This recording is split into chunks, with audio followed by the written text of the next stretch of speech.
Just wanted to jump in before we got started to let people know that we will be recording a live stream on Easter Sunday, 3 p.m. Central Time, Chicago time. Check this week's show notes. This is episode 352 for a link to our live stream. We'll also be on Facebook Live as well. This show is brought to you by adamandeve.com. If you go to adamandeve.com right now and enter GLORY, the code word GLORY, Glory, at checkout, you'll get 50% off almost any item, a free sex swing, and free shipping. This is Emma from Colorado, longtime listener. Listened to you while I was in the Peace Corps in Africa, actually. It kept me a little sane, and it kept me up on all the craziness that was happening here, which is nothing compared to the craziness that has happened since. So listening to your guys' podcast, it sounds like all of these people love Trump because he is this crazy Bronze Age king that they all love so much in their Bible.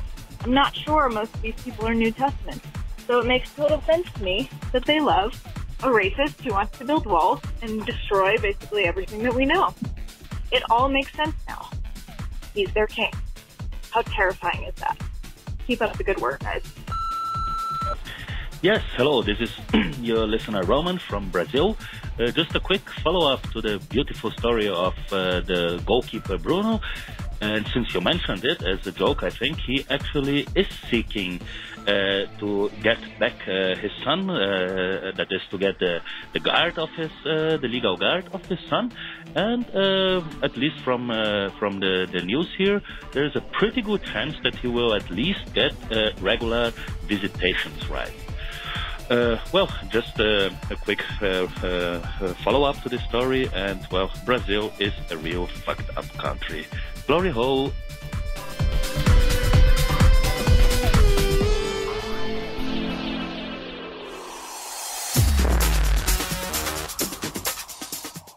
Be advised that this show is not for children, the faint of heart, or the easily offended. The explicit tag is there for a reason.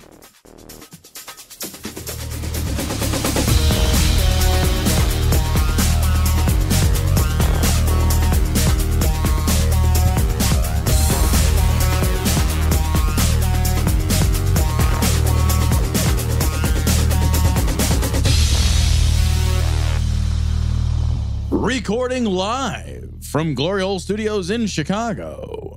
This is Cognitive Dissonance. Every episode we blast anyone who gets in our way. We bring critical thinking, skepticism, and irreverence to any topic that makes the news, makes it big, or makes us mad. It's skeptical, it's political, and there is no welcome mat. This is episode 352 of Cognitive Dissonance. And Cecil, Yeah. I think it's a very important moment, actually. You and I, this evening, just had what may be our last meal. And it was Chicago pizza. Chicago pizza. I just want to point this out, right? So tonight, as we sit here recording just moments ago, we just watched the press conference where Trump fucked his way through saying that he launched some missiles at Syria. Sure. Dead babies are sad.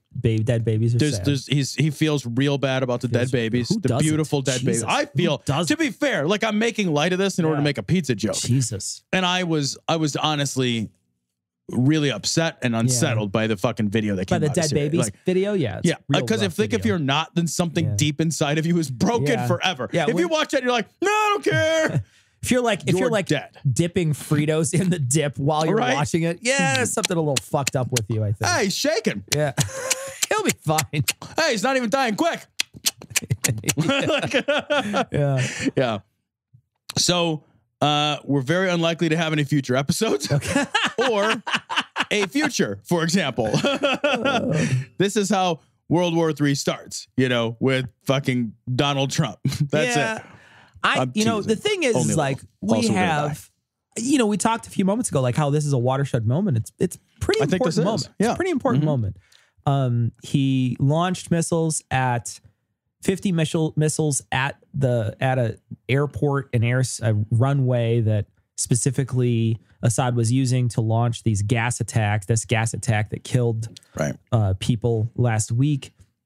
We were talking earlier about how many people have died in this conflict. It's up to 250,000. $250,000 is what I saw. According to some reports. And we saw one earlier is 207,000. So give or take 43,000, I guess, is plus or minus. When your margin of error plus of how many casualties is in the tens of thousands, it's just a lot. I genuinely don't care who's in there doing this, but I've got to say, like we were talking about it earlier, and I was like, this guy, this Assad, he just is proven time and time again he's not good at this.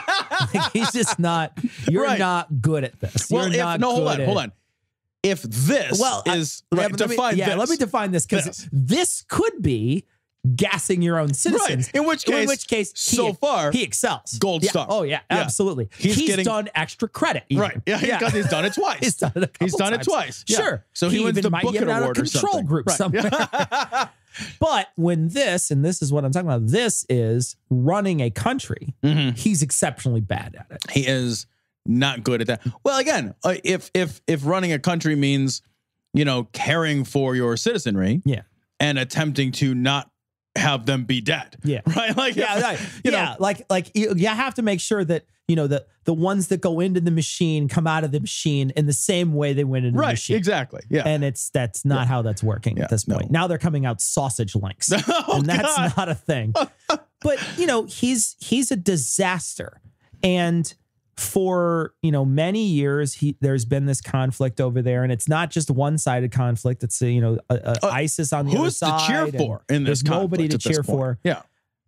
So I would love to see people stop dying. And so, I don't know how I feel about this either, but I certainly don't feel, like President Trump's actions were unwarranted. No. And, we talked about this, like if you watch that video and your conscience is not shocked, then you have no conscience left to shock, right? If this does not shock our conscience, then why bother having one, right? It's a horror. Yeah. It is an actual horror to watch. And I I'm not sure what we need to do. Yeah, I'm not sure what we need to do. So I want to be clear on my ambiguity, right? I don't know what we should do.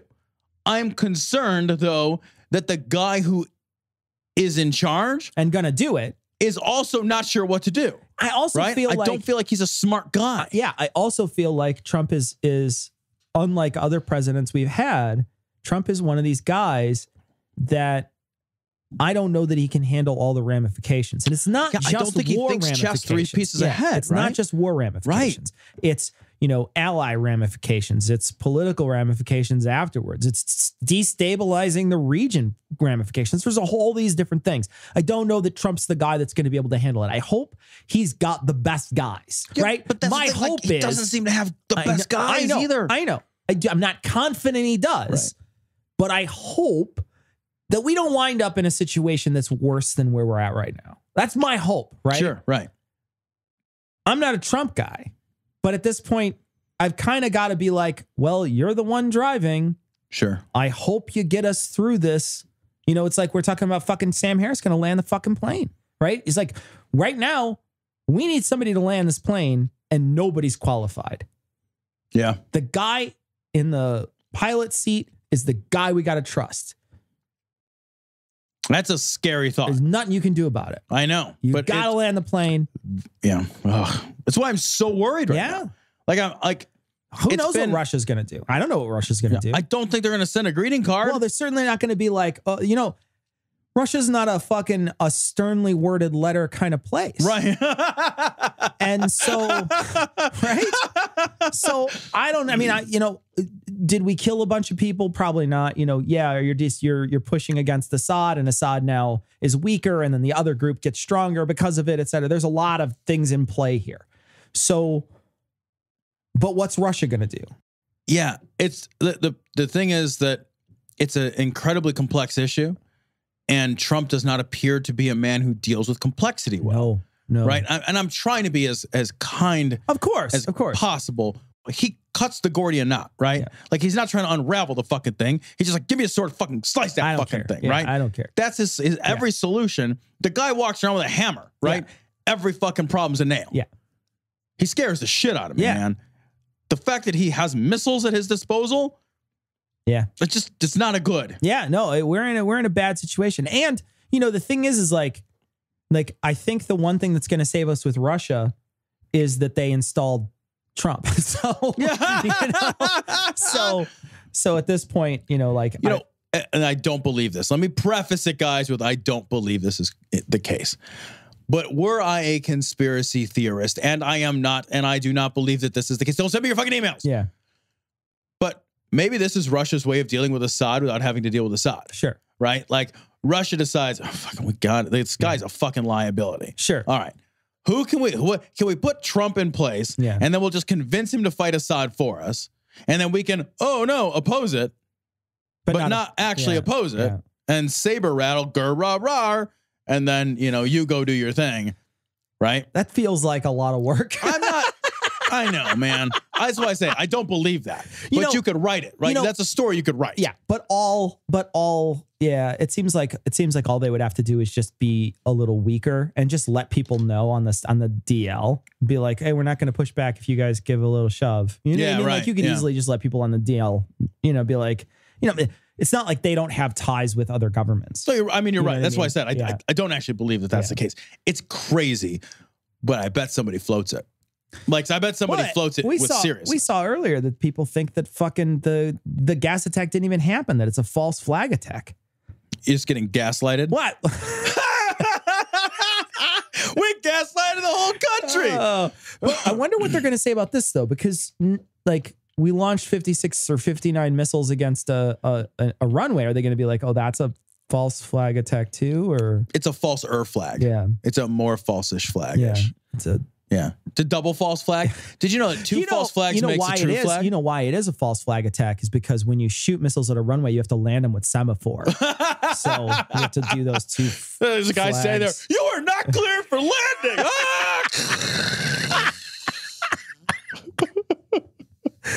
Oh, we're all gonna die. Let's talk about what we talk about, buddy. This is from Dead State.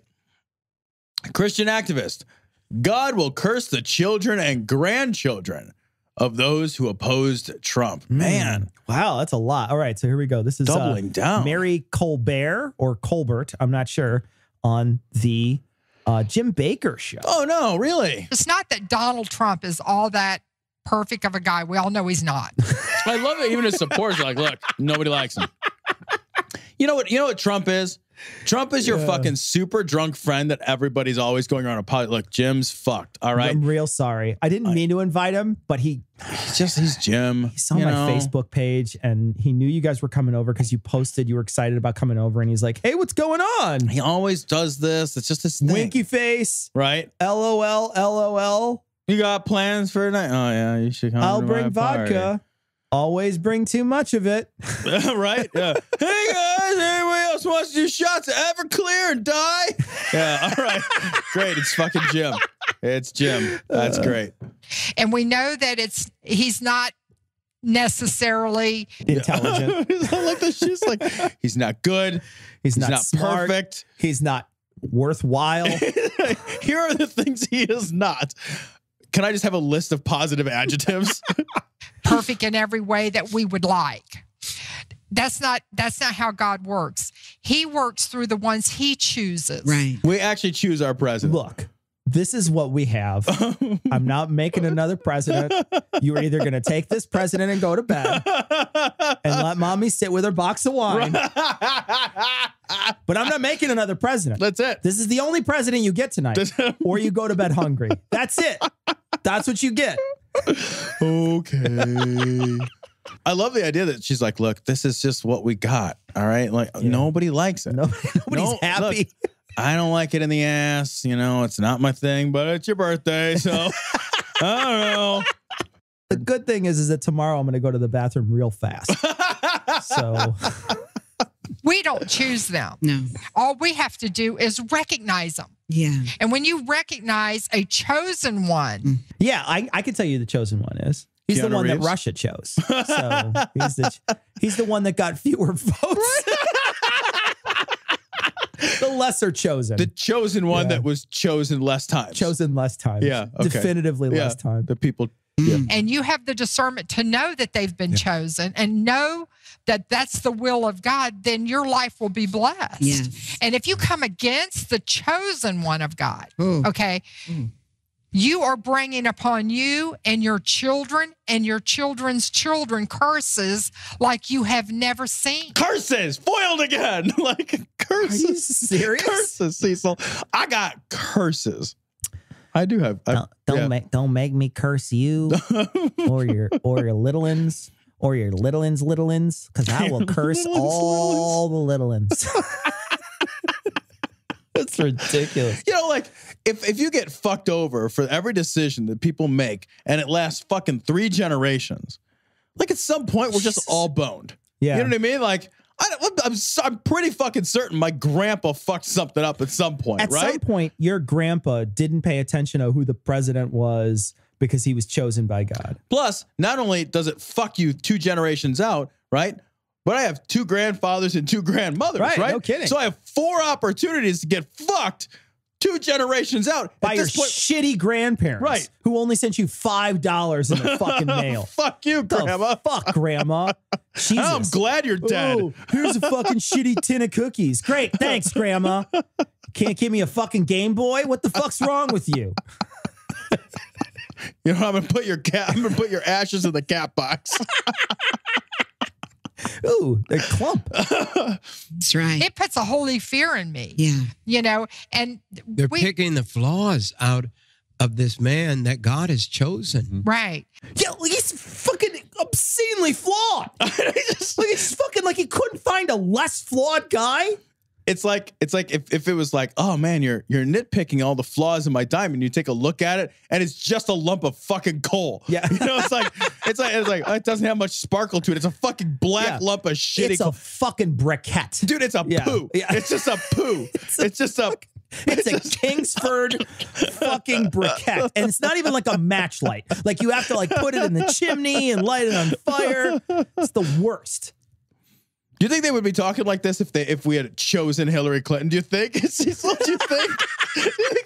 They're like, oh, we can't pick out her flaws. They'd be like, she's the chosen one, guys. Be nice. And guys don't understand that she was actually she was chosen more. So it's interesting because it's like, look, I'm going to tell you who the chosen one is, because when I say that, I suddenly have I'm like proving my own validity in some ways, right? Because there's no way to fucking prove it, right? If he gets us all killed tomorrow, maybe you could be like, oh, fucking God chose the wrong one. Right, you're gonna like prove you didn't do a very good job there, God. You know, but the fact of the matter is that doing that is going to be real hard. It's going to be that's a real hard road to get us all killed, right? You got to do a lot of things in succession wrong. Not that he's incapable of that, but I think if anyone can do it, I know, right? Yeah, fucking college try. This guy, he could do it.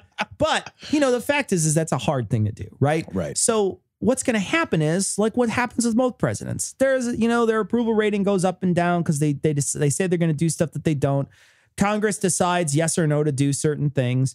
And for the most part, government continues on and things are relatively stable. And these people can pick the one that matches their values and say, this is the one that God chose, guys. It's no big deal. Look at this is the one you guys have to get behind this guy because we want to make sure that we stay in power because, you know, he's going to pull away these amendments that stop us from talking about politics. You know, there's all these extras bonuses they get with Trump that they wouldn't have got out other places. So of course they want him to do it. But part of me wonders, like, couldn't you just say, like, in this instance, couldn't you just be like, you know what? I talked to God and he said he's staying out of this one. He's not really, he didn't pick Trump. He didn't pick Hillary. He's like, you know what? You guys figure this shit on your own. Maybe I'll pick an anointed one later, but I'm not going to back either of these horses because God isn't, there's no God, so he's not backing. You're the one backing the horse, right? You're the one putting and saying, this is my guy. Because we're hearing a lot of priests that are saying, Trump's our guy, Trump's the one that's chosen by God, yada, yada, yada. But I'm not hearing a lot of people like, yeah, God is silent, not interested. You know, except for Pastor Manning, who calls him like Tribulation Trump. Right. But, you know, like, if he's the anointed one, it's some fucking weak sauce fucking oil. Because he fucking barely squeaked to victory. Sure. Right? Like he squeaked like it's like the least conclusive victory. Yeah. Like, this is how you anoint somebody. Like, well, I'll make you win, but just barely. Yeah. I'll make it always weird and questionable. Exactly. Yeah. And like, there are, and the other thing that makes me crazy, Cecil, is like, there are good people. Like, there are good people in the world, like smart, even on the Republican side. Like, and I'm not a Republican, that's pretty clear, right? But like, there are people that are smart. He's not one of them. No. There are people that are like morally sound, like ethical people. I will say though, of those 16, there wasn't a 1 on that thing, except for maybe that Kasich, whatever guy. Right. That I was like, maybe. Yeah, they maybe were a fucking horror show. Everybody up there was a disaster. Rubio's a fucking flip-flopping douchebag. Ted Cruz has cockroaches driving him. Like, the rest of them, you're just like you're like, who? Fucking Ben Carson. Ben Carson thinks fucking the pyramids are a giant salt and pepper shaker. Like you're just like, wow, God, what? Like, all of you people, how did you get here? And he's like the cream of the crop from those people. Oh my God. That's what makes me crazy, though, is that for a group of people that were evidently all handpicked by God, they were all picked by God, right? Because they fucking Ted Cruz was picked by God. Sure. They were all picked by God. The whole fucking lot of them was picked by. Well, I just don't know which one. Yeah, I just picked 16 of y'all. Eeny, meeny, miny, mo. Catch an N-word by his tongue. A long black cock, long black cock. A long black cock, long black cock. So this story is fucked up. This comes from New Straight Times. Rape victims can have a good life if they marry their rapists, says some asshole in Malaysia. So this is a supremely fucked up story. This is some MP in Malaysia whose name I'm going to try it. Here, I'm going to try it. Do it. Yeah, zoom in a little bit. Come on, help me out. I'm fucking 34 years old. Help me out. 34? I've stopped. I went back in time and stopped. Tom? I went back in time and stopped. You can do that. That's the thing you can do. Oh, look at me. I'm 29. Hey, you look great, buddy. You look great. Am I going to call you out on it? Not anymore. No. All right. So according to Tasek Gelugor, I love that last name. I like the first no, wait a minute. No. Hold on. Tasek Gelugor, member of parliament, Datuk Shabuduin Yayawa. He told the Dewan Rakyat today. I'm just going to read this. This happened in Kuala Lumpur. Rape victims can have an opportunity to lead a healthy and good life if they marry their rapists. Tasek Gelugor, member of parliament, Datuk Shabada Yawa, told the Dewan Rakyat today. It's awesome. It sounds great. According to this fucking asshole, girls aged between 9 and 12, and I like the way this is written. Girls, Cecil, aged between 9 and 12 are physically and spiritually ready for marriage. At 13, no? Like, what? Oh, yeah, no, they're old maids at that point. Right. You're not even married yet? Yeah. What are you, a 7th grader? Yeah. Oh, never mind. You don't go to school. You're a girl. They reach puberty at the age of 9 or 12, not 10 or 11. It's just so weird. They just pick these. Well, at that age, I think at that age, they've done enough sort of, stuffed animal tea parties, and they've cooked in their easy bake oven to be raped for the rest of their life. Oh. At 9. 9. He says a girl at 9, her body is the same as 18. No. Also 9. Right. 9. That's what he says. That's what he says. Her body's the same. I have never met a 9-year-old, and I've been like, I wonder if she's a. Do you vote, young lady? Like, really? A 9-year-old? Do you vote? Oh, you do buy cigarettes? Like, are you fucking kidding me? Are you off to the military soon? I know, right? Yeah. 9. Yeah. Are you fucking high? Also, like, I love the idea that, like, I don't love the idea. Actually, I loathe the idea that we're just not taking their fucking mental and emotional and intellectual state into consideration at all. It's just like, well, that body is fuckable. Yeah. You know what I'm saying? Look, I mean, like, in that you can fuck it. Here's the thing. When the very first pubic hair sprouts, right, then you know that they can be taken. Jesus Christ. That's how it works. Taken is the right word. Yeah, that's exactly it, right? It's the right fucking word. Because then he says, for a wife who was raped, if she can marry the rapist, she would not go through such a bleak future, says somebody who wasn't raped at 9. And he also says, too, he says rape victims can have an opportunity to lead a good life if they marry the rapist. Yeah, I have an opportunity to fucking go on a date with Katy Perry to Mars. Right. Like an opportunity. What's the percentage chance of that? I'm thinking it's pretty fucking low. Yeah, I know. It's like, let's do a study. Let's find all the women that married the rapist. At 9. Right, and then... Or at any age. Yeah, actually, sure. I'm willing to take age out of this equation. Yeah. Right? I'll let that one go for now. Right? And then we'll just come back. We'll revisit and be like, so how's it going? Yeah. Everybody happy here? No, your life is a living torment, huh? Yeah. Oh, yeah. That's exactly what everybody would expect. Sure. Literally everybody. I made a comment that same-sex couples that want to destroy traditional marriage and our way of life, they're gremlins. They're these creatures that are so destructive. You can hear the train in the background. I'm in King Street, South Carolina. And I want to tell you why people here in this area, hope you can still hear me. Oh, Pat Robertson. This is from Right Wing Watch. This is great because Pat Robertson is clearly fucking channeling his fucking inner urges here. Yeah. We have been dominated by homosexuals. Here we go. I love this because this is just a bad choice of words. It really is. That's all this is. But, you know, like you look at Pat Robertson and he's like as gentle as a newborn, right? Like you have to treat him like he's so brittle. I know you've had kids, so for you, it's not a big deal. But for me, like when somebody's like, oh, you want to hold my baby that just popped out of my vagina like 30 minutes ago? I'm like, I'm gonna break it. I don't want it. You held my boy like I don't want it. You were the first one. I didn't care if I broke it. Like the rest of them, like, you know, I was like, he already has fucking like 0 chance on the gene scale. So who cares? Maybe a drop will do him good. No, but for the most part, you're such an asshole. Clearly, we have a bond where we're friends. We've been friends for many years, so it's not a big deal. But like in-laws, even they're like, "Oh, you want to go up and see the kid?" And I'm like, "No, I don't." What's it gonna do? Just be fragile? You want to hold my kid? No, I don't. Actually, until it's like a toddler size, I really don't even want to touch it. Like I don't even want to touch it. Like Circle and Jen are gonna have a baby. I'll hold their baby. Sure. Right? You know what I mean? Like when my brother had a baby, I held Ashley. You know what I mean? Like when she had babies, I held their babies. But like, there's only a certain few. It's a small circle. There's a small group of people that I'm like, I'll hold that baby. I'm okay with holding that baby. The rest of them, I'm like, I ain't holding your baby. No. Well, she's gonna poo on you anyway. I'm just terrified of like, they're so fucking tiny and like bendable and fucking shakeable. I'm just like, I don't want to do it. Like, I don't want to do it at all. Just you guys keep that baby over there. It's fine in its jolly jump up thing. Let it stay there. I don't need to touch it. I will admit that when my littlest one was born, he was 4 pounds and 5 ounces. And I was the first, I held him and I was like, this is a half a gallon of milk.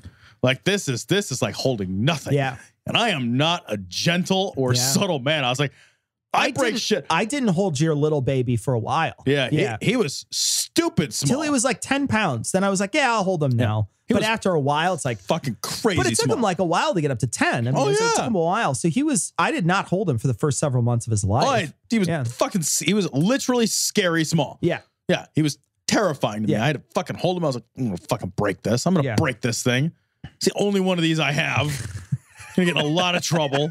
All right. Pat Robertson, clearly, like this is a guy though, if somebody played fucking domination games with this guy, his fucking skin would rip. Yeah. Like fucking wet fucking toilet paper. If you tied the ball gag on it, just fold right through his head and it would meet the back of his neck. It would just be like, just cut him right out. He'd have a flip top head like Crest. He's like the fucking guy from the end of fucking RoboCop that they drive the car to. He gets He's all like mushy in thin the like toxic paper. waste. Like you touch him and he disintegrates. There's no doubt there's been a leftward bias in the media. Good grief. Everyone, every editorial board, every reporting department tends so strongly toward a leftward bias in politics. And with their facts and their reporting of information. Bias? Does he keep saying? The leftward bias. Does he say leftward? Yeah. So it's just, he just a little to the side. He just cocks over a little to the side when he's up there, He lists. Well, it just goes a little left. That's all. He just lists to port, man. He just lists to port. That's how I hit Mary's G-spot. You position your hips a little right. It's like bowling. If you know, you don't go straight down the middle. And of course, the schools are just appalling what's happening. I mean, except for the religious ones, right? Those ones are right up like your alley. All the media super left, except for Fox News, but we're not going to talk about that. And Breitbart, but we're not going to talk about that. Yeah. And the schools with their teachings of the facts and stuff. Well, or the schools that are religious, like all the religious schools or all the schools in the South. Right. It's like, give me a break. I went to Yale Law School. Dear me, that place has gone so far to the left. It is unreal. Now they admit black people. They'll even let a woman matriculate. Oh. And who knows? It used to be, Timothy Dwight, people like that were great men of faith. The Princeton and Yale and Harvard was set up as a... They were all an hour old when you went there. These were schools where... They were gentle like newborns. Right? You're like, I don't really want to touch Harvard. It's got a soft spot on its head still. Jesus Christ. Yeah, I remember Harvard where it was like a run on the back of someone's fucking covered wagon or whatever. And like 2 books. Right? I remember when Lewis and Clark fucking passed through. We all hung out. I remember last week when the slaves built Yale. Hey, Joe, hand me that Gutenberg Bible. Yeah. The fuck? You're so old. The first edition one, Right. Yeah, it's the only edition. Yeah, hold on. I'll just get it from Gutenberg. Let me give him a ring. Trading ground for ministers. Long way back in the history. No longer. Because everyone's dead that remembers that. Everyone that remembers what you're saying is not only dead, but their fucking grandchildren are dead. The only people that hear about this right now, you'll see it in photos with the fucking Ken Burns effect. Right, exactly, that's the only way you're able to they're panning for movement across the photo. Are you fucking kidding me? This is a guy who's like, oh, back in my day. In your day, in your fucking day, in your day, they were worried about saber-toothed tigers, motherfucker. So what are you going to do? Terry, I'm reading, Kevin Sorbo brought me some scripts. So I just finished reading some scripts.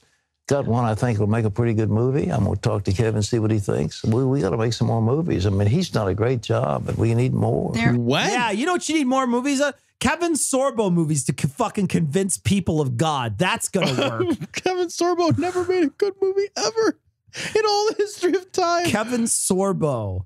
That's who's going to convince people to come back. Yeah, I was really on the fence till I saw Kevin Sorbo be a philosophy professor. No shit. His fucking tweed jacket and his fucking elbow patches, arguing with a kid in a fucking elevator.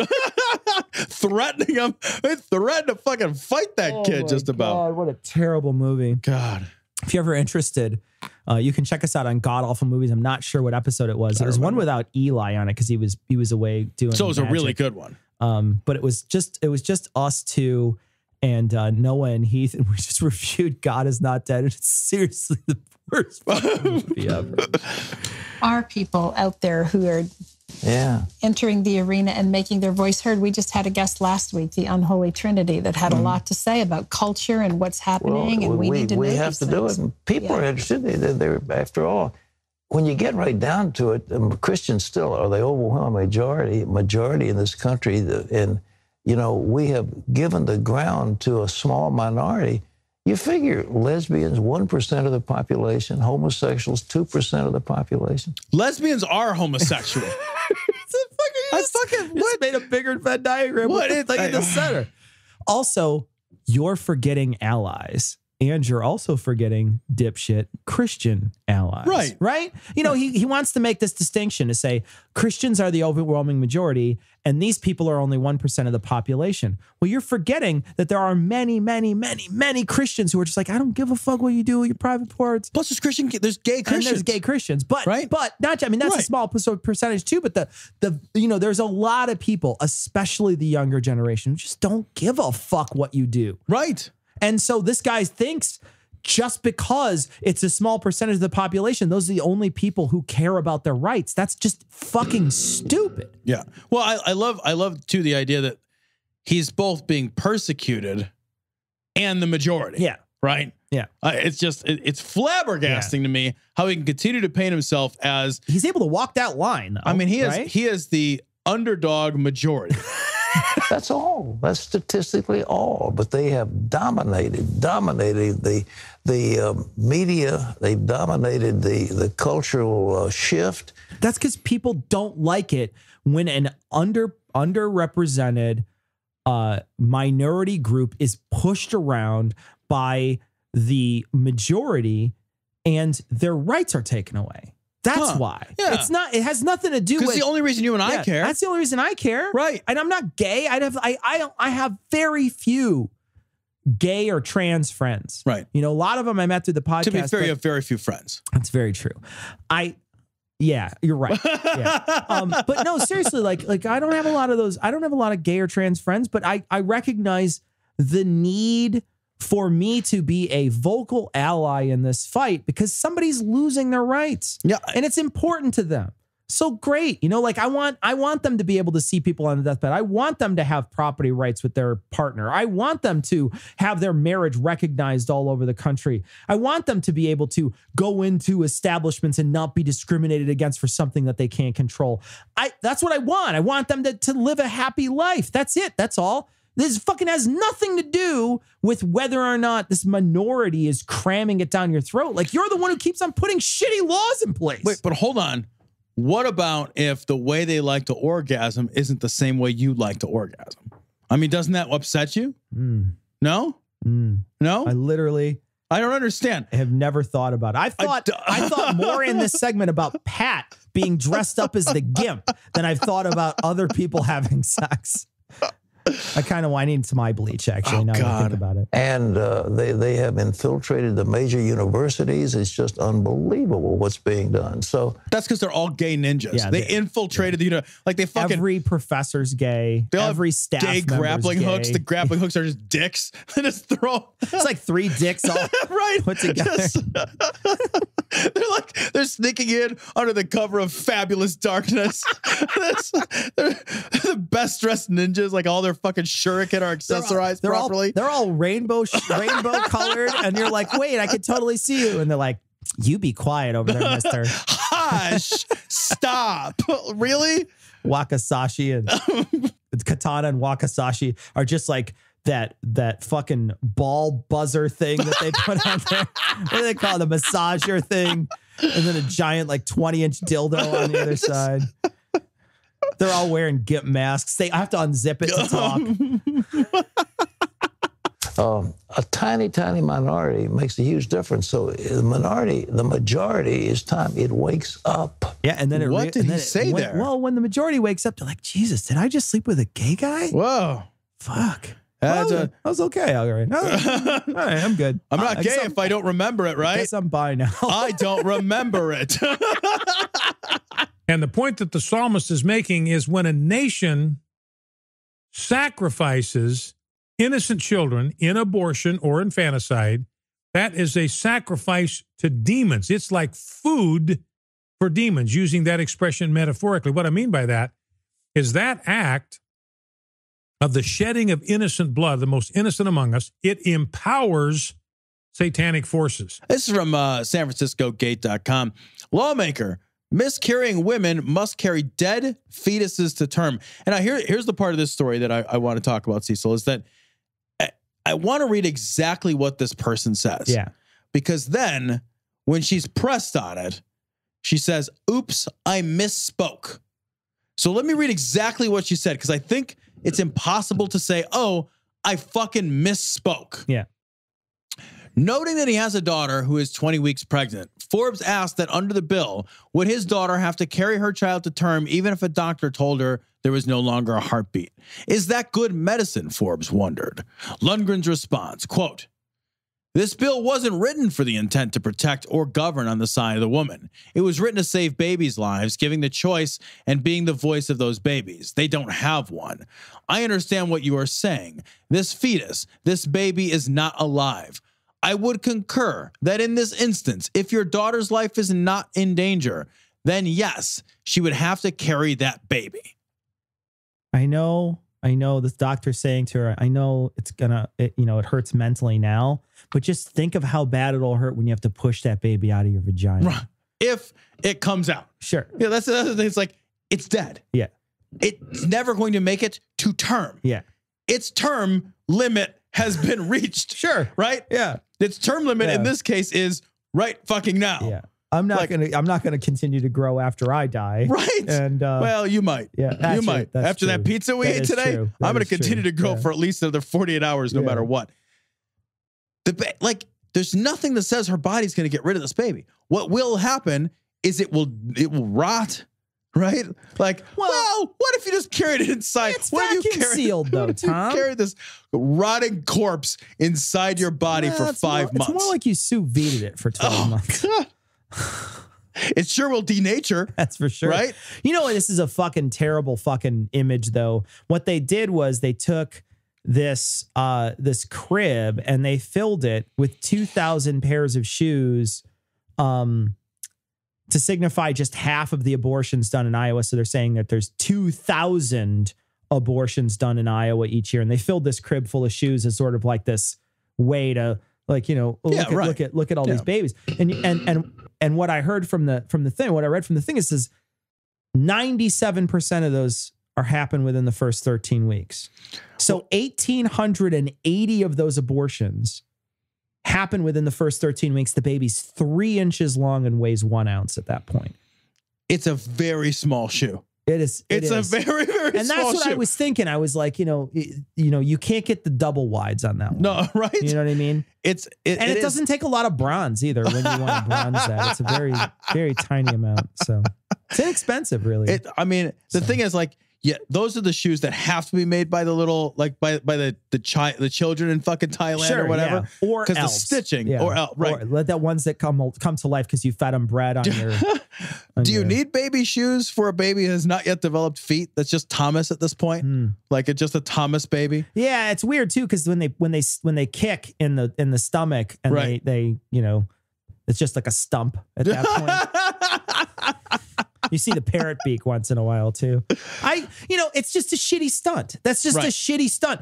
You're saying, oh, look at all these babies. Look at all these babies. It's bullshit. You know what I mean? Right. It's like making a fucking headstone for each one too. It's ridiculous. It's whatever gets this big sads, right? Stupid gimmick. This is a big sads gimmick. 18, almost 1,900 of these babies are the first 13 weeks. They're clumps of cells. Yeah, there's nothing there. They're tiny clumps of cells at that point. At 13 weeks, it's 3 inches long. How big is it at 6 weeks, at 4 weeks? When they find it and they find out they're pregnant and then they get an abortion. How big is that baby? How big is that fetus then? And then this bullshit where it's like, oh yeah, you're supposed to carry this fucking dead fetus to fucking term. At 20 weeks, it dies. And you're like, oh, well, sorry, nothing else you could do. Yeah, There's no way we can do anything about it until that baby comes. What kind of fucking draconian society do we live in where you can't get a medical procedure for 20 weeks because of the memory of a fucking fetus? Well, we covered a story some time ago where a woman in Ireland died. She died. She became septic and fucking died because they would not perform. They wouldn't remove the corpse. This is a corpse, right? Yeah. It's a fucking corpse. It's a fucking tumor at this point. That's like get rid of the fucking thing. It's like okay, well, yeah, your baby died right at birth. We're gonna cremate it and stick it back up there. So, Tom. Yes, Cecil. I'm always curious how you're going to intro this portion of the program. Springtime. It is. It's a time that you would take someone and put them on a swing outside. Oh, I see. You know what I mean? Like, sometimes spring has sprung. Spring has sprung. Right. Swing has sprung. Swing has come. Swing. Who knows? I don't know. And it can wash out a little if you use cold water and probably some cleaner from AdamandEve.com. Glory at checkout. We love our sponsor, Adam and Eve. Adam and Eve allows you to explore your sexuality, to do it in a private way, to get it delivered to your door, to have fun with your sex life. And Adam and Eve is going to give you 50% off just about any item. You can get tons of different stuff from there. We've had people send us messages saying they've gotten vibrators, they've gotten fuck socks, they've gotten, they've got whatever they call those pocket pussies or whatever. They've gotten lube, they've gotten lingerie. Yeah. Hey guys, why do you send us emails telling us what kind of sex stuff you buy? We've been meaning to talk to you about that. I don't know. I think we're just touting how private it is. Yeah. Some of you guys need to take that message home. I'm just saying. But if you do feel private, you're clearly not one of our listeners. But you can go to adamandeve.com. You can enter Glory at checkout. You can buy all the kinky shit that gets you off, all the kinky shit that gets your partner off. And you can get a free fucking sex swing, and you can fuck in the fucking sex swing. And get 50% off any item. The sex swing's free, so you get 50% off any item, and you'll get free shipping. So check it out. Glory at checkout. That's GLORY at adamandeve.com. This is super weird because it's Mike Pence from the Washington Post. The religious reasons Mike Pence won't eat alone with women don't add up. In other news, Mike Pence doesn't eat alone with women other than his wife. Yeah, he said, and it's funny because I saw a tweet which I thought I just laughed out loud at. Mike Walsh, that Jagoff blogger, posted something like, "When is it appropriate for you to have dinner with a woman who's not your wife?" or something. He said something like that. And this woman tweeted back at him like, "Yeah, I guess if you think of all women as inanimate fuckholes, yeah, I guess you're right. That would be inappropriate. Wait, like somehow just spontaneously you're going to wind up on top of them, then yes. But if they happen to be human beings, then that's a fucking crazy thing to say." It's super weird, man. Like I've had dinner with your wife. Exactly. Right? I've had dinner with I just have dinner with people. That's a thing. Like I just have dinner with people. I'm just like, I don't know if I can. What is it about dinner that's like magic? Like, are we just eating nothing but Viagra for dinner? Exactly. Like, what do you have for dinner? I don't know. I thought I'd have the Cialis salad. I might go somewhere and they'll play some Frank Sinatra, and pretty soon I'm reaching my hand underneath. You know what this also says too, which is I think, sort of a little scary, is this would mean that he doesn't want to be alone with women if they're on his staff. Yeah, he can't have a close confidant staff member who's also a woman.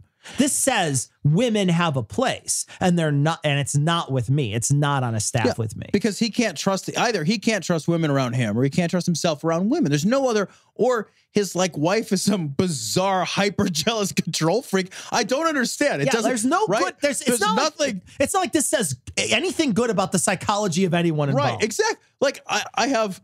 In my business, about 75% of my staff is female. And I go out to lunch from time to time with my staff. Sure. Because it's an appropriate thing to do. You have meetings. Business gets done over lunch. Afternoon orgy. Right. I get it. I understand. I guess if you look at his staff, right, you lined his staff up behind him, it's probably all dudes. That's true. He probably gets around this by being so additionally misogynist that he doesn't hire women in positions of authority. It was a great fucking Onion article where they're like, fucking, he asked the waitress to remove Mrs. Butterworth from his table until he comes back, until his wife comes out of the bathroom or something. It's really funny. This is super weird though. Yeah. This to me is one of those things. It's one of those like, here's a little bit of misogyny for you.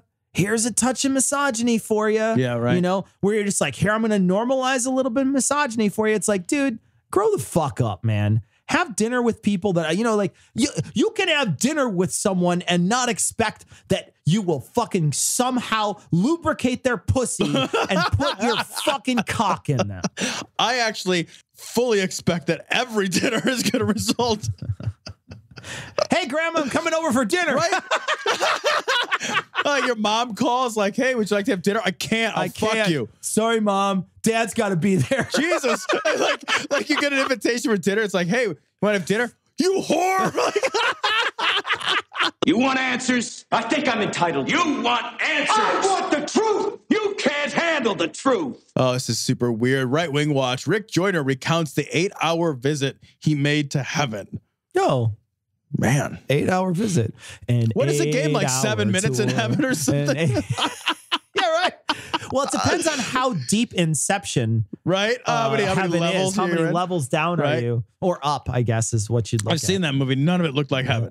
None of it. There were no harps at all. One time, I got so physically sick. Is he listening to Joy Division? What is happening in the background here? Jesus. I thought I had Ebola. Plus the bird flu. Yeah, but he had neither. I'm certain he had neither. I can't even describe. So you were basically delirious, is what you're telling us. Right, Are you setting up the story by saying I had a really high fever? Because I one time had a really high fever when I had the chicken pox, and I thought the Chicago Bears were practicing under my blanket. I fucking had a delusion where I thought the Chicago Bears were practicing under the blanket I was underneath. Yeah, I like that, right? He's going to preface it by saying, one time when I was at my least reliable, exactly, right? The following things did almost certainly not happen. It's funny because Sarah watches all these ghost shows, and constantly they'll talk about, so I was laying in bed, and then I opened my eyes, and it felt like there was a presence on my chest, and it was holding me down, and I couldn't breathe. And then suddenly I was awake, and I was like, oh man, what was that? And I looked it up, and they said it was sleep paralysis, but I didn't believe it. I'm just thinking like, well then, what? What are you talking about? You didn't believe it. What did you think it was? Right? It'd be like starting the story, be like, all right, so here's what I did. Yeah. I took 3 bottles of Xanax. Trumped a bunch of ass. Right, like, I took fucking one of those DMT pills. Right. Hung out with Joe Rogan. I'd never felt that bad before. I couldn't move. I couldn't get out of bed or anything. But every day there are a couple of things, a few things that Scripture says brings pleasure to the Lord. Masturbating. I'll tell you, brushing my hound dog brings pleasure to the Lord. When I take the spray thing and I wash out the back of my truck, that's nice. I like that. Hanging all my guns on the gun rack. Pleasure to the Lord. Every Sunday I disassemble them, whether I shot them or not, and I clean them. That gives me some pleasure. That's why I said no church or whatever on Sunday. That's a cleaning your guns day. Oh God, it is. In some places it is. And every day I try to do these things. And I remember struggling. I couldn't even think straight, but I'm trying as hard as I could to do these things that it says brings pleasure to the Lord. What are you fucking? What is were you he doing? gently squeezing his balls while you sucked his cock? What brings pleasure to the Lord? What the fuck? A fucking. Well, I took out the massager and I was rubbing one nut on the other side. What the fuck? I was sick as a dog, but I made him a chocolate pie. The Lord ain't gonna come in my mouth if I don't. And by chocolate pie, I mean I ate his asshole. So.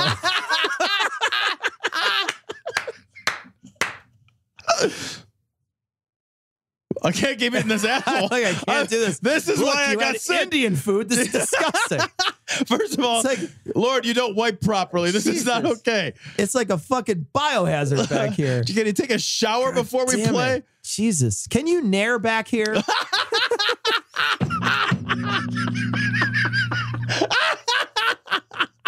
It's like I'm flossing with your shitty pubes. It's disgusting. It's a balloon not covered in bristle brushes. It's a fucking flavor saver you got going on back here. It's not a flavor I want to say. Finally, I said, I can't do any better than that. That's the best I could do today. And the next day I felt much better. And the day after that, I felt good enough to go to our place up in Moravian Falls, where we had I was doing a writer's seminar.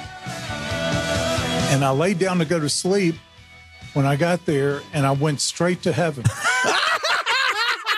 What did they put you? They put him in one of those teller tubes. Right. And he's like, and he's just right up to heaven.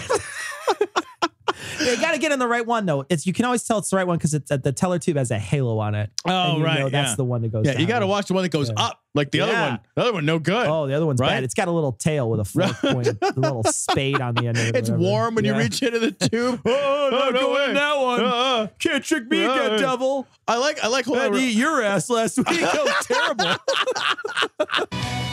And I had an 8-hour Earth time experience in heaven. You slept for 8 hours. What's crazy to me is that God can coincide that time perfectly with his sleeping patterns. I only bring people up to heaven when it coincides with the circadian rhythm. It was the greatest. I've been. I really liked heaven. It was great. Heaven was tits, bro. It'd be great if you went to heaven, you came back, you're like, I've had experiences when I was caught up to heaven a number of times.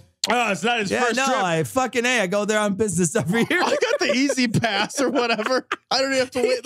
He got a BOGO. Like he goes one day. And like, what does it call me? The next day, the Twicket. Right, yeah. Like, you go to Disney and you get to skip the line. St. Peter's like, nah. Oh, no, it's fucking he's got the bracelet on. Let him up front. He's like TSA pre-check. Got the fast pass. He doesn't have to take off his belt anymore. There's no angel backwardsly tapping his junk with his hand. And every time I'm in a different place. I tell you, heaven is so dreamlike. Unbelievably diverse. It's full of all the best white people. It's got all the best white. The white is it's fucking full of the whites. They have every shade of Caucasian. There are more species in heaven than there are species upon the earth. Did you count them? More spiritual species. What does that even mean? Spiritual species. Is that the movie where that chick is super hot? Yeah. Yeah. She just runs around like sleeping with people and like getting their DNA because she can have my DNA. Yeah, right. I'll donate. I watched that movie as a teenager. She did get some of my DNA. I don't know if she got it, but I know the rental store did. Hey, you know what, buddy? She got it in spirit. I got that card that's like, don't return these with lube. Please don't put lube on the case anymore. I just tried to rep movies, get to like, sir. No lube warning. Just no. Yeah. Your membership has been revoked. Sorry. No. This is the fourth DVD you came on. There's like that creepy guy. Doesn't clean it, okay? There's like that creepy guy coming out of the fucking red room with like a fucking like 5 stacks of fucking porn videos, and I come in and it's like, him? Yes. You? Yeah. No. No. Sir, no.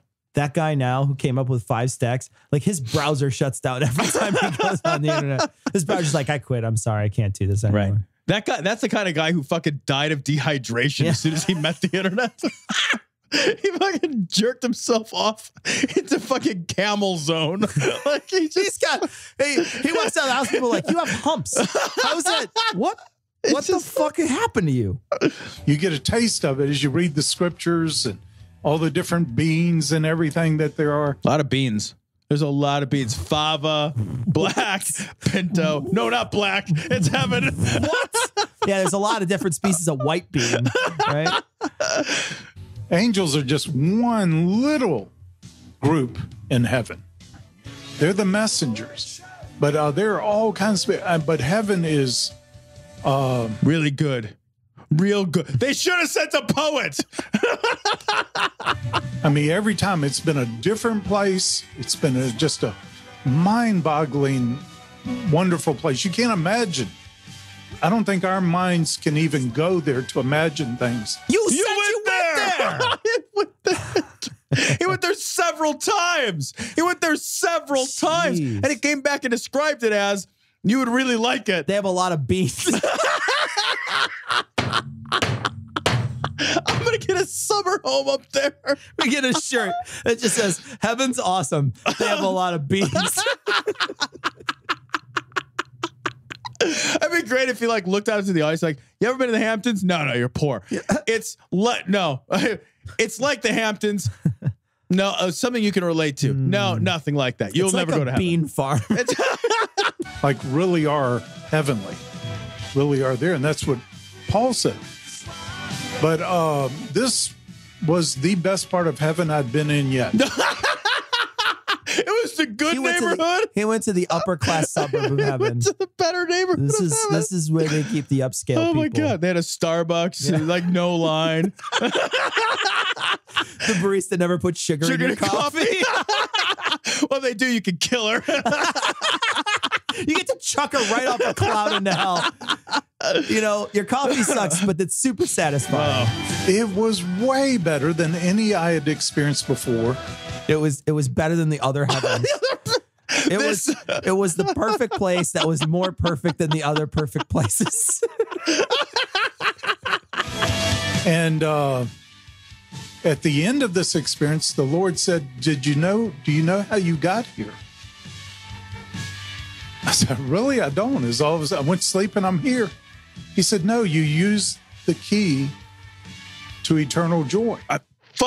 I'm leaving. I'm leaving. No, use the key to eternal joy to open up Ganon's secret vault to get the sword to finish Zelda. That's how this works. I got the key and I killed the guy. I got the key and I killed the guy. I got the key and I killed the guy. I said, I did? I didn't even know what it was.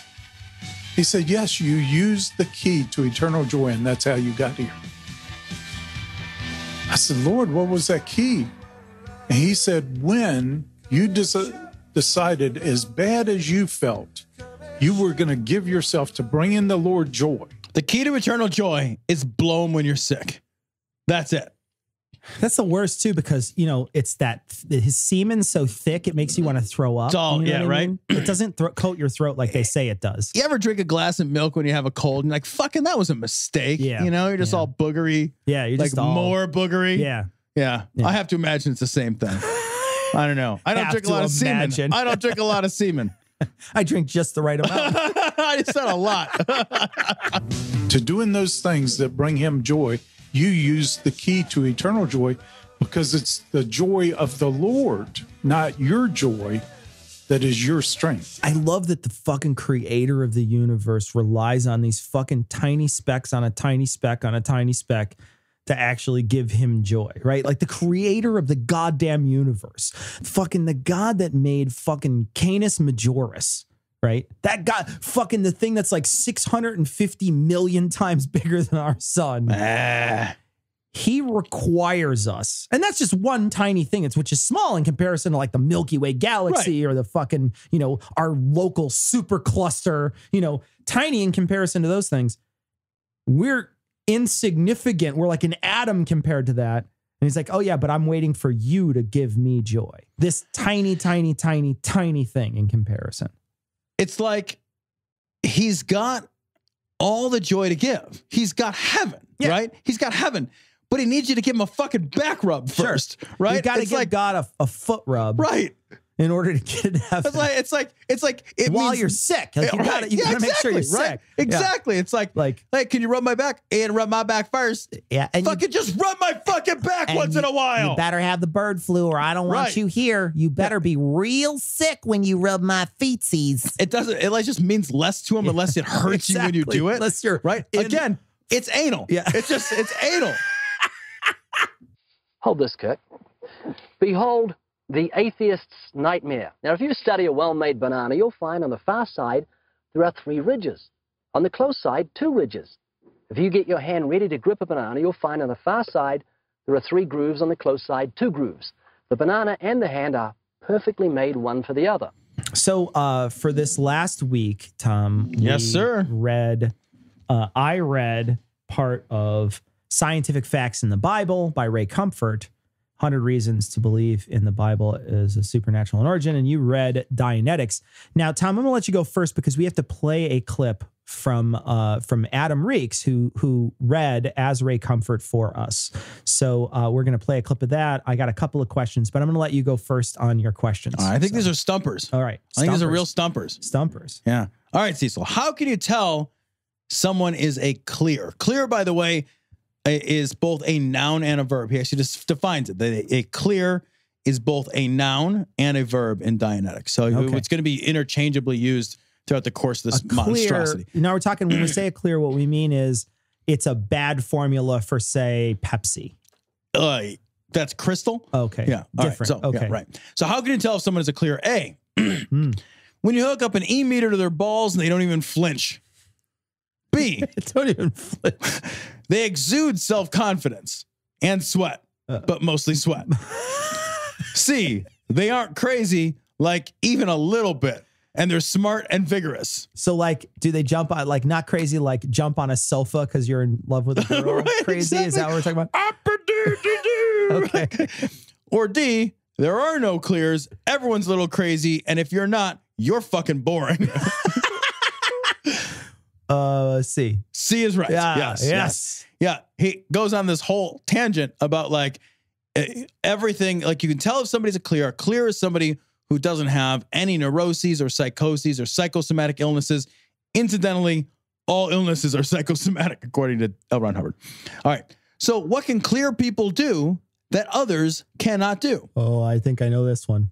A, use their organs way better than most people who only use their organs a little or maybe not as well. B, the answer. Surfboard down a water shark. C, rub their bellies and pat their heads. Or D, take Dianetics seriously. I was thinking that they could pose as models for anatomic books if they're clear. Right? You know what I mean? Like you could see the pulmonary system really easily. Jubs inside or whatever we're made of. I don't know what's in But there. you have jowls in there? I don't have a fucking biology degree. I just think we're made out of stuffing parts. Fliggle flaps. I don't know. Yeah. It's the first one. It is because according to Dianetics, the clears they can see better than you. Like they can see better, like they can see color better, and they can hear stuff differently. Shut the fuck up. And they can taste Shut different. up. No, all their bits and bobs work better because the reason I wear glasses, for example, and I wouldn't have to wear glasses if I went clear. My eyes would evidently re-fucking shape or became a clear or clarified. I don't know. Like if they all just the take all the fats- milk solids out of you. If you took all the milk fat out of me, I'd disappear. Fucking ghee. That's awesome. Which of these is a real sentence from Dianetics? No, actually, I'm sorry. Which of these is not a real sentence? Oh, not a Forgive real me. sentence. Okay, good. A, the eyesight was reduced in the aberree on an organic basis by the aberrations so that the perceptic organ itself was reduced from optimum operating function. Hold on, I'm going to kill myself. Oh, you don't know that. But I know. B, that the various perceptions differ wildly from individual to individual on an aberrational and psychosomatic basis is the least of the discoveries here. Jesus. C, an inherent, not taught ability of the remembering mechanisms of the mind can be termed as the technical word of Dianetics, returning. Or D, so the clear, as opposed to the aberrant, remains ever vigilant to retain the regained clarity of perceptic, not organic habits through maintenance of the Dianetic postulates. How do I know? The last one is not the one. That's the one I made up. I can't believe you guys thought I did a good job writing gibberish. I thought I channeled the gibberish. I'm a little disappointed, actually. It's pretty good, though. I thought it's I did. Not bad, Tom. All right. And finally, Cecil. Some unnamed but totally learned person, because he says that, evidently said that people can't remember smells. Right. Yeah, I know. We know this is not true because A, buttered popcorn. Some other people said they can. Okay. B, that's it. C, really, the claim is insane, but the counter to the claim is equally vapid. Or D, I'm starting to miss David Icke. I'm actually smelling burnt hair. Is that good? It's A. It's A. It is A. And B. And C. And C. And D. All right, so let's listen to Adam. Now, Adam put together a piece that he read for us today, and we're going to play specifically just that piece. Now, if you want to hear Adam's rendition of this at the end of the show, listen after the Skeptic's Creed, because Adam put together a little extra bit when he read it, and we're going to play that for the listeners after the Skeptic's Creed, because we don't want to laugh over what he put together. All right, so I'm going to play this whole section that I had to read, Tom, from Ray Comfort's book is all about the book of Job. Okay. And it's all the little facts that came from the book of Job. I feel like facts is in quotation marks. I'm going to play Adam reading a segment of this, and then I'm going to give you my two. I only made 2 quiz questions because it's only 2 pages long, and they're very short pages. I want to just show you how little I had to read. So I had to read this, all that. And then Adam read this. So I don't have to do anything. You outsource. You have a 3-page book and you outsource the page. 3 is generous. 3 is generous. Fuck. That's generous as fuck. This is the size of font you have on a placemat for kids. Like no shit. Yeah. Does that just say chicken nuggets and macaroni and cheese over there? It has a connect the dots. Right. Is it a jumble? Can I do the jumble? So I'm loving the amount of work I have to do on this. So here we go. This is fucking lazy. This is Adam's. You know what? I know I'm super lazy. Oh, it sucks so bad for you. Here we go. The Book of Job and Dinosaurs. Why did dinosaurs disappear? Science can only speculate. However, The answer may be in Job 40, colon 15-24. In this passage, God himself speaks of the great creatures called behemoth. Some Bible commentators... I love it. It's like we're at fucking Ken Ham's Ark. Right. He like put in like fucking Thundercats sound effects. Think that this is a reference to the hippopotamus. However, one of the characteristics of this massive animal is that it had a tail the size of a large tree. The hippo's tail isn't a tree. It's more like a small twig. I don't know that I have a lot to say about that other than what the fuck are you talking about?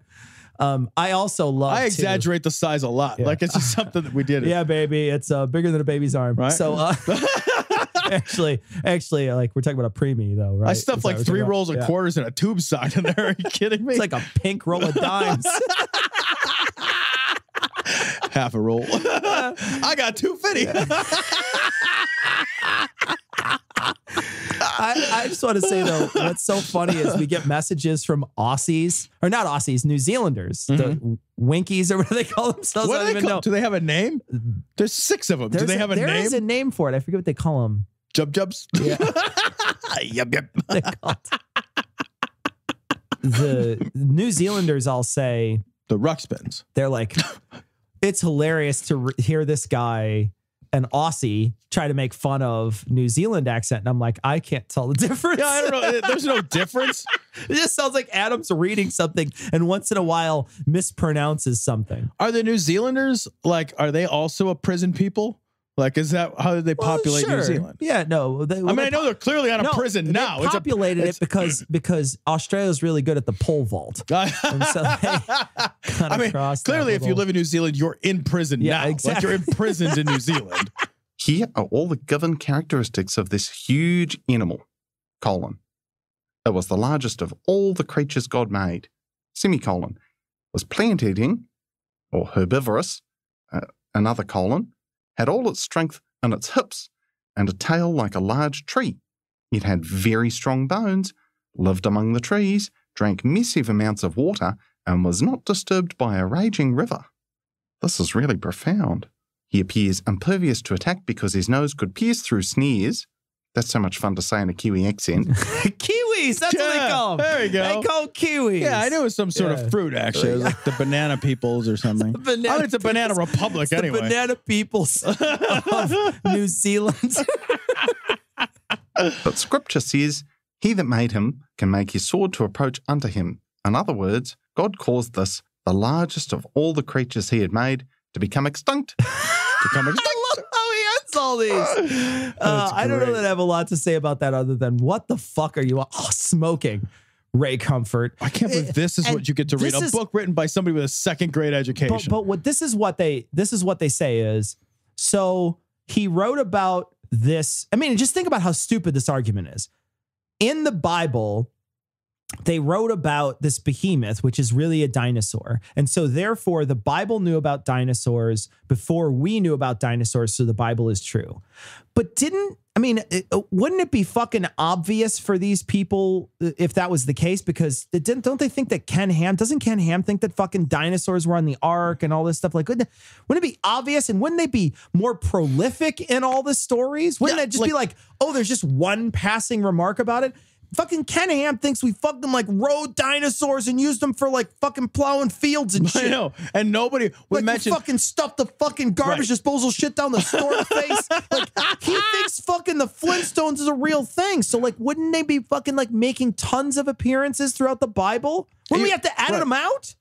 You would think that it would, like you said, it wouldn't be a passing thing. It's like, how many times does the word camel appear? Yeah. Or how many times does the word oxen appear? Sure. How many times does something that might be a triceratops appear, right? Diplodocus.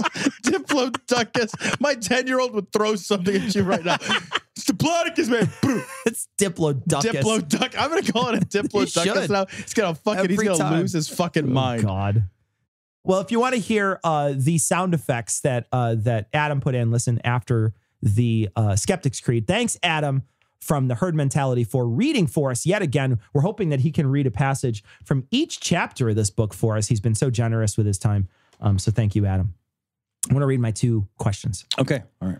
I want to answer them. Tom, the quote, way of the light, unquote, what proves that A, the Bible tells us of people whose most complicated device is a sundial, that light has a speed.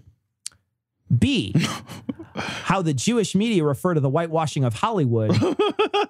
C, how you warn someone not to use the bathroom after you've eaten a lean cuisine. All right. Well, I know it's not C because that's why I use poopery. Yeah. You pour it right in the toilet. And whatever. You can't even tell. 2-3 gallons of that. It cleans it right up. It's like a fucking spill every time I go to the bathroom. It's got to be A. It is got to be A. The sundial. It is. The most complicated instrument we had back then was a sundial, and we let people know that light has a speed. Whoa. Because that's the way of the light, Tom. The way of the light means that light has a speed. Second question, and the only other question, because I only had, I don't know if you saw, I'm going to show you again I'm looking real quick. at your fucking tiny book. So the amount of reading material I had was very sparse, so I did not have a lot of space here. I'll turn this like Vanna White. How long did it take you to do that? It took me literal minutes. It's making me crazy. I'm reading Dianetics. But it took me, I only have 2 questions in this vast amount of text. I'm throwing this bottle cap at you right now. Here's the second question. The Bible tells us that there is a, quote, wait for the wind. What scientific principle does this describe? A, how long your elevator ride is before you decide you can't hold that fart anymore. B, you're supposed to hold those in? B, you see, I knew you weren't going to get this. B, the amount of time after dating someone that you feel comfortable farting in front of them. 1 minute. I actually, what I do is while I'm on Tinder, I take a video of me farting and then I send it to them. And if they still reply, I'm just waiting to where you could like text message a fart to somebody. Smell-o-vision to somebody. C, strategically placing out your farts. They can easily be blamed on children, dogs, or the elderly. No, never. Or D, barometric pressure. Oh, well, I know it's not. Okay, D. It's D. It is D. Yeah. All right. So next week, I'm going to have to read. Let me find out how much I have to read. Motherfucker. So medical science in the Bible is what I have to read. And it's this page here, this page here, this page here. Oh, it's an extra page. I'll have to have Adam read one of those for me. All right. Motherfucker. So page 3 of Dianetics and then all of this. So we'll expect it next week. Should be good. God.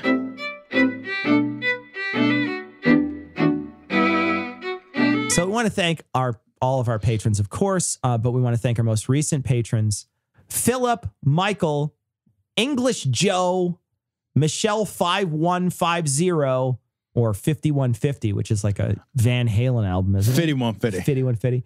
Jerry, DJ, Jeremy, Julie Barks, Joel, Brian, Martina, Richard, Jeff, and Adam. Thank you also very much for your generous donations. We just released a patron-only show. We did. Our Rick Wiles patron-only show. So God, it was fun. If you're a patron, $1 patron, $1 an episode or more, you can download that episode.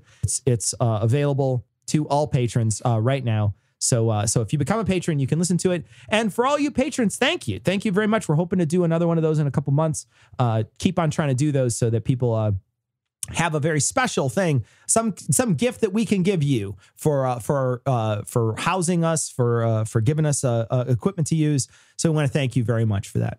We got this is like a cartoon. I don't want to describe it. It's called The Adventures of God. It's very funny. I'm going to put a link to this. I don't want to like copy and paste it because I don't know how to credit it.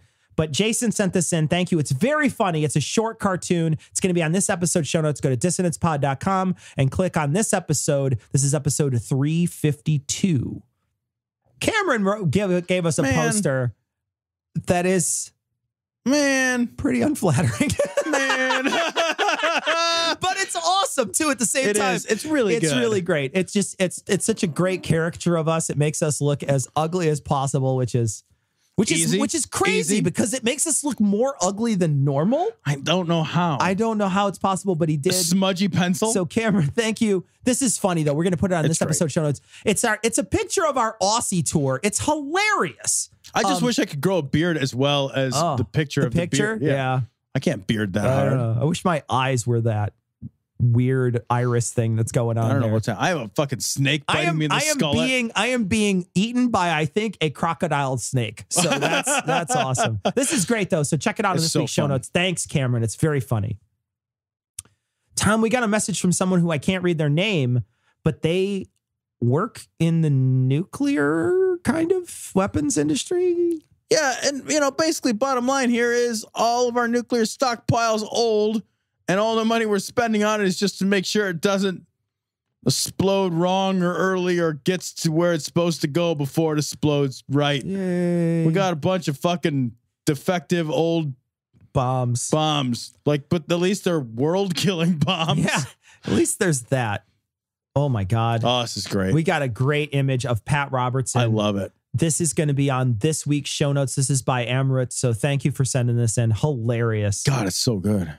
Emmerich also sent in a ton of his favorite Alex Jones clips. So I'm going to play my favorite. They're selling baby parts. They're keeping them alive. I love it. They're all short, really funny. So I'm going to download these and use some of these for segments. Thank you very much, Emmerich. We got a great image from Sakura. She drew our outlines and then drew the hamsters inside of our bodies. I want a poster of this. This is really funny. This is very funny. We're probably going to print it out and put it on the wall. I like that I look like Meg Griffin. My silhouette looks like Meg Griffin. It does look like Meg Griffin. It looks great. So Sakura did this. This is going to be on this episode show notes. This is episode 352. We just want to remind people that we will be in we're going to be hammering out plans soon for Australia trip, but we definitely will be in Australia in November. Keep your eyes open for that. We're going to be going to Skepticon Australia 2017 in Sydney. We're looking to probably do a meetup there. We're going to do a live show, I'm sure. Maybe more than one, depending. It depends on who's available and what's happening. It's November, buddy. We don't know. It's a long time from now. But we're looking forward to it. It should be a great time. We'll keep you posted as time goes on. We just want you to remind people that we will be in Australia in November. So that's going to wrap it up for this week. We are going to leave you like we always do with the Skeptic's Creed. Credulity is not a virtue. It's fortune cookie cutter, mommy issue, hypno-Babylon bullshit. Couched in scientician, double bubble, toil and trouble, pseudo quasi alternative, acupunctuating, pressurized, stereogram, pyramidal, free energy healing, watered downward spiral, brain deadpan sales pitch, late night info docutainment. Leo, Pisces, cancer cures, detox, reflex, foot massage, death and towers, tarot cards, psychic healing, crystal balls, Bigfoot, Yeti, aliens, churches, mosques and synagogues, temples, dragons, giant worms, Atlantis, dolphins, truthers, birthers, witches, wizards, vaccine nuts, shaman healers, evangelists, conspiracy, doublespeak, stigmata, nonsense. Expose your sides. Thrust your hands, bloody, evidential, conclusive. Doubt even this.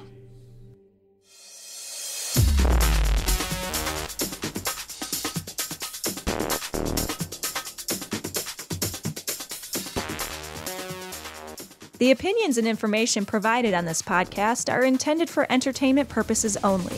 All opinions are solely that of Glory Hole Studios, LLC.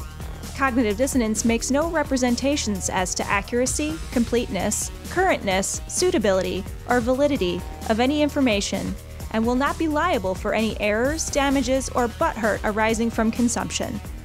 All information is provided on an as-is basis. No refunds. Produced in association with the local Dairy Council and viewers like you.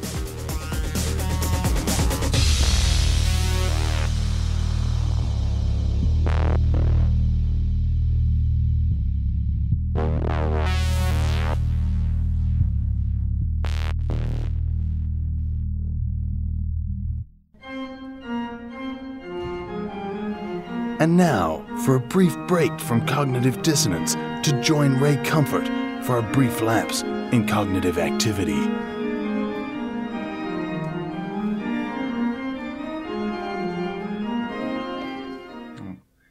might as well, just while we're waiting, do a couple of vocal warm-ups. Smith's crisps and delicious chicken spring onion or salt and vinegar. Oh, that's better. The Book of Job and Dinosaurs. Why did dinosaurs disappear? Science can only speculate. However, the answer may be in Job 40:15-24. In this passage, God himself speaks of the great creatures called behemoth. Some Bible commentators think that this is a reference to the hippopotamus. However, one of the characteristics of this massive animal is that it had a tail the size of a large tree. The hippo's tail isn't a tree, it's more like a small twig. Here are all the given characteristics of this huge animal, : it was the largest of all the creatures God made, : was plant-eating, or herbivorous, : had all its strength in its hips, and a tail like a large tree. It had very strong bones, lived among the trees, drank massive amounts of water, and was not disturbed by a raging river. This is really profound. He appears impervious to attack because his nose could pierce through snares. That's so much fun to say in a Kiwi accent. But Scripture says, he that made him can make his sword to approach unto him. In other words, God caused this, the largest of all the creatures he had made, to become extinct